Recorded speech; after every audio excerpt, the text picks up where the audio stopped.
What is happening, guys? Steve Mayeda here with the Daily Awesome Podcast. Welcome, everybody. Thank you so much for listening. This is a podcast about alcoholism and addiction, and it's something that we've been talking about actually for years and years and years, ever since we've had our podcast and our different coaching programs, because it's been a huge part of my life. So what we want to actually talk about today are some of the characteristics of addiction, some of the things we hear on different TED Talks, YouTube videos, which probably shouldn't be listened to, and what you need to do if you're having a problem with alcohol or drug abuse, substance abuse, those things, or a loved one is, what actions you can take right now and what you really need to take. So this is a part of our podcast, man, Daily Awesome Podcast. They're recorded live on our calls. This is recorded on August 31st. It's 12:15 a.m. And we have a men's group that's international where we meet up online every Wednesday, every Thursday, every Saturday, every Sunday. And it's really an awesome thing. If you want to be a part of that, if you want to be a part of that sort of excellence, whether you have a drug problem, dating problem, health problem, something having to do with being your best self as a man, check out our free stuff link down below. Man, it'll set you up with all the different stuff we have, our podcasts, our different free groups, our paid groups like AMD Plus and MD Excellence, which is where this call is being recorded. And man, it's just a good thing. So let's get into this. Drug addiction, alcoholism. We hear a lot of information on it. And just to say, I've had a problem with substance abuse all of my life, ever since I was 14 years old. I went to actually my first 12-step meeting when I was 14. And man, I've had a lot of stuff in between. So I've been clean for a little bit. It's not about the time. It's not about any of that sort of stuff. But when I was 30 years old, that's when I threw in the hat. And, hopefully I'll stay clean for as long as I need to. But the idea about alcoholism and addiction is that it's advertised so much about with fear and emergency, or it's advertised as this like, oh, we just need to connect more in society. Now, the complexity is much greater than that. So we hear these TED Talks, and surely if you're researching like, oh my God, my son is on heroin, what do I do? And that was one of my drug of choices that I did. And man, like there's a lot I could say about it, but, and all sorts of other stuff too. But we hear stuff like, oh, you just need to hug an addict, or you just need to give an addict more love. Or we hear about Rat Park, or we hear about the heroin addicts who were in Vietnam who came off and didn't have any symptoms of withdrawal. And we hear all this stuff to minimize drugs, which is partially true, but it's not the full story. And then we hear this other side where it's an emergency, that there's desperation, that you have to do something and that you don't, and intervention and so on and blah, blah, blah, blah, blah. Well, here's the thing. Addiction is something which is fairly new. It hasn't existed in mankind for all of our lives, yet at the same time, there's these genetic predispositions which come to it. And that's also true. So here's the thing. When our society gets more complex, more densely packed, a lot more hierarchy and ranking, and a whole bunch of different theories that go into this, all of which people are still bouncing around, but I think there's good work being done in, addiction goes up. So the greater and older our society gets, the more complex it gets, more people suffer from the disease of addiction. Now, what's interesting is, in some people will argue that it's not a disease, and I'm fine with that too. I just want people who are having drug problems to be able to quit and stop, find a new way of life, and no longer find the need to use, if that's what you want. But the thing is that in this, there's a very, very complex story. Okay. So drugs are something that if we do them, we could build a physical and chemical dependence on. So if we drink alcohol and it affects our body in certain ways, we could get physically addicted to it. Now, you have to drink a lot of alcohol for a long time, but alcohol is literally one of the most dangerous drugs, substances you could use, that if your body gets physically addicted to it, it can be death to come off of it. Now, if you continue to do cocaine, your body will build a physical dependency on it. But that also takes time. It's definitely quicker than alcohol. It's definitely quicker than a lot of other drugs, but it will take some time for your body, the cells in your body, your physiology to actually need it. Heroin, the same thing. These all will affect you, and they're big deals. They're not something that you need to run from and fear and all these different things. In fact, the stats are, and it depends on the different drug, 20 to 10% of people who've drank alcohol, done cocaine, done crystal methamphetamines, done heroin, are the only ones that get addicted to it, that move into what we call addiction. That would mean that they drop out of society, they build a physical habit, they have behavioral problems.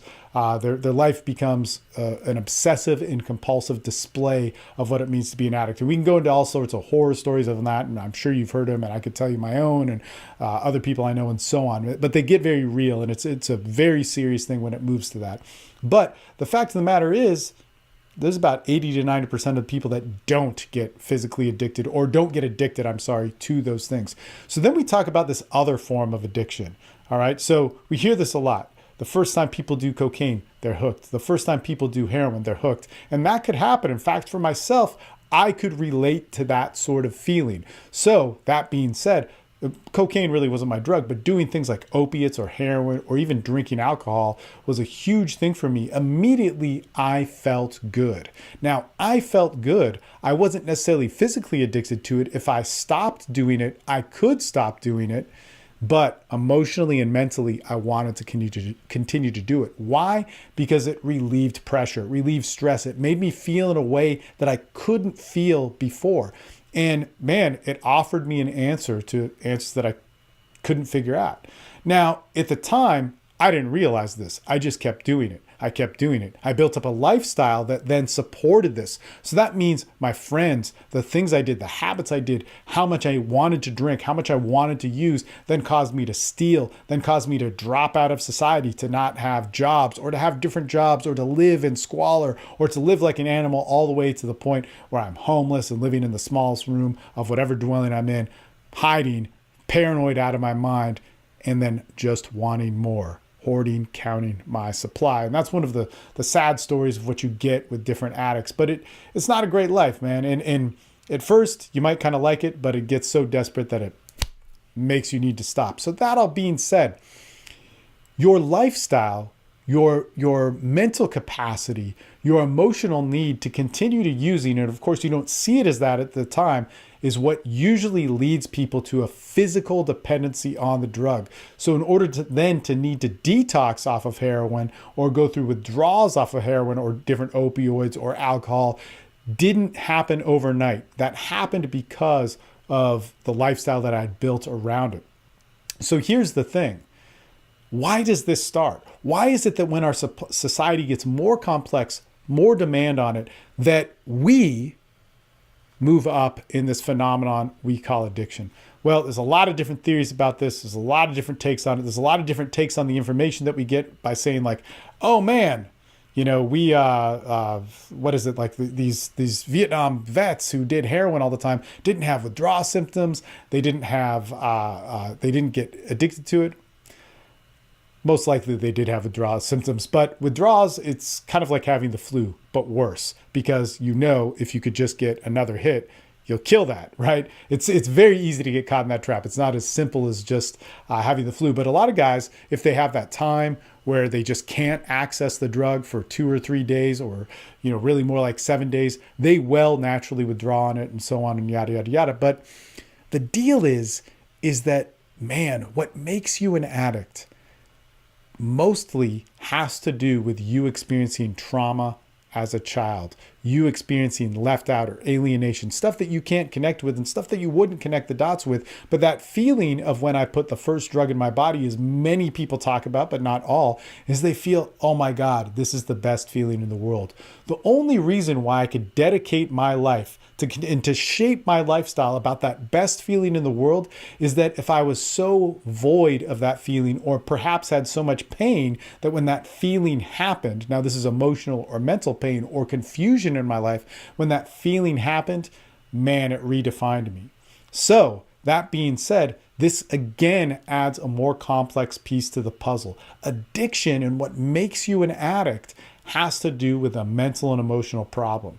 A mental and emotional and behavioral problem is not going to be solved overnight. It's going to be solved over a long period of time. So that's many years. In fact, for myself, being in recovery since I was the age of 14 all the way to 39 now, man, that's a lot of time of me working through different issues, focusing on them in different angles and lights and all sorts of different ways that really allowed me to then overcome those things, change my brain, change who I was, change my body, change the way I thought about things, and process things in different ways. Now, there's still definitely many addictive qualities about me that I still have, but I'm at peace with so much of that. It does not affect my life like it used to. However, what did I need in the beginning? When I was 17 years old, I overdosed on a combination of heroin, Vicodin, Valium, and some barbiturates. In fact, I was all for dying. I wanted to die. But many times as I relapsed after that and went into the future, I would go to sleep thinking I wouldn't wake up. That would be a relief for me, man, because I wouldn't have to deal with being dope sick. I wouldn't have to deal with being hungover, and I would be done, man. Zero responsibility for all the shit I had fucked up in my life. But when I was 17, I had OD'd. I wasn't physically dependent upon any of those drugs. I wasn't in a place where I needed to withdraw, but I was already using drugs at a high level, at a very consistent level, to where I was mentally and emotionally in active addiction. Like I said, I went to my first 12-step meeting when I was 14 years old. So from 14 to 17, there's a lot of shit I did in between there. But I wasn't yet physically addicted to any of the drugs. But what I needed was a physical separation from those drugs. I went to rehab. It was a 30-day rehab. It introduced me to some recovery programs, introduced me to group therapy. It was the first time in my life that I ever felt that it was a good experience with therapy, because therapy, like, everybody has horror stories about that. However, now with the internet and different accountability, different information out there, things like Yelp, it might be easier for you to find a good therapist. But man, it was such a relief to actually work with somebody who knew what was up, man. Amazing guy, actually amazing team. It wasn't just him. So that was a great experience. I learned that recovery could be possible. It was key, but that physical separation was so important. So if you're going through some sort of drug problem, if you're addicted to something, whether it's alcohol, whatever it is, that is what I always recommend is, first and foremost, one, call somebody. You can look me up. You can email me. We can set up something. If you're having problems with addiction, just let me know. Usually I'll make time for that call whenever it is. It's a big thing in my life. The other thing that I would say is that get in with a group of people that you can find some accountability with. That might be attending a 12-step group, which isn't really designed around accountability, but it is designed around people who know who you are, know your face. You get some numbers and you call some people. But what is so key, and this was one thing that was so important to me that a buddy of mine had said, this was actually just a couple of years ago, but he said, man, Steve, if I ever relapse and I can't string together 30 days, I'm going to rehab. He made that commitment to himself. And I remember he actually did relapse, sadly. And what happened was he just could not string together 30 days. And he was in a bad headspace. He wasn't thinking all well, but he remembered that commitment to himself and he checked himself into a rehab. That could be a very important thing. That physical separation, to get yourself some time to detox, to get yourself some time to calm down from the lifestyle, is key. I think that is so fundamentally important. That is huge. Man, get some space in between you and the drug. I would say 30 days is too short.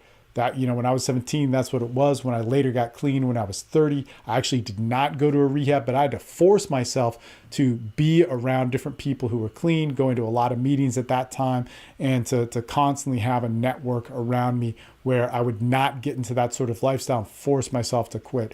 It was a very tough time. And actually, I'd say it would be harder when I was 30 than when I was 17, most definitely. But I had to force myself to be in situations where I would not be around that. Now, here's the thing. Then you need some time and some knowledge to know that the behavioral side of addiction is going to take time. There's so many different ways to do this, and there's so many different arguments about it. Here's the thing, man. The therapy community, the 12-step recovery community, the psychological community, the neuroscience community, all you people should be talking. You all have solutions and different answers of how to deal with this. Man, one is not right. One is not wrong. It doesn't work that way. It's that all you people have pieces of the puzzle. In fact, what I would say is there's so much criticism towards different 12-step stuff, mainly because you can't sell it. It's not a big money maker. They cut money out of the equation, which is kind of a cool deal to it. But then people get all pissed off about the God stuff, which we could have a whole nother video on that. But the thing is that when it comes down to it, man, there's a lot of experience. There's a lot of people who have made great progress through different 12-step communities. There's a lot of people that have failed. There's a lot of people that have stayed clean and not changed their lives or gotten worse in other ways. But there are a ton of people. It's a huge community. There's a lot of history there, and it probably has the most amount of history of people who have beat drugs. So there's a lot of great wisdom there. Neuroscience is coming up with some really, really cool stuff. Man, it's amazing, and seeing how we see the brain work, how we see different things get sorted out. Man, that's awesome. But how can you process that? Can you go through a counselor or therapist who can hold your hand through that? Because that is really what you would need. That emotional behavioral time, or that emotional behavioral sort of healing, takes a long time. That might be 6 months, but more likely it's going to be 2 years, 3 years of you working at it. And here's the thing. You might say that sounds horrible and bleak and really boring. It's not. Man, it's amazing. Being a drug addict in recovery is one of my most proud things in my life. But one thing I will also say about it is that I've literally had the most fun in my life during those times. I was able to travel around the world. I was able to build a business. I was able to have all sorts of different things that a lot of guys would wish for. And I did it all without the consumption of any drugs or alcohol. And it was just a cool thing. But it allowed me the time, or I allowed myself the time to be able to do it. You really don't have an option to force that change. Nothing's going to be a quick fix with it. There might be things that you can hurdle and jump to, but the recovery process is something that should be seen as a way of life. Anything that you value is going to take time to learn, and to relearn values of love, empathy, self-love, caring, sharing with people. Man, only life can show you those things, and it shows you kind of slow. Look, if you guys have any questions about this, or you have a loved one who has been struggling with addiction in any way, hit me up. You can leave a comment in this video. If you're listening to this on iTunes or Stitcher, you can email me. You can click the free stuff link down below, and there's ways to contact me through that. But please definitely do it, because there's an answer for you. There's a lot of wisdom, and there's never just one way to do it. There's many ways to get clean and lose the desire. Man, stop using, lose the desire, and find a new way of life. And so if you want that, or you're looking for that and know somebody who wants it, man, hit me up and let's get started on that awesome path of recovery. All right, we'll talk soon. See you guys later. You guys have a good day.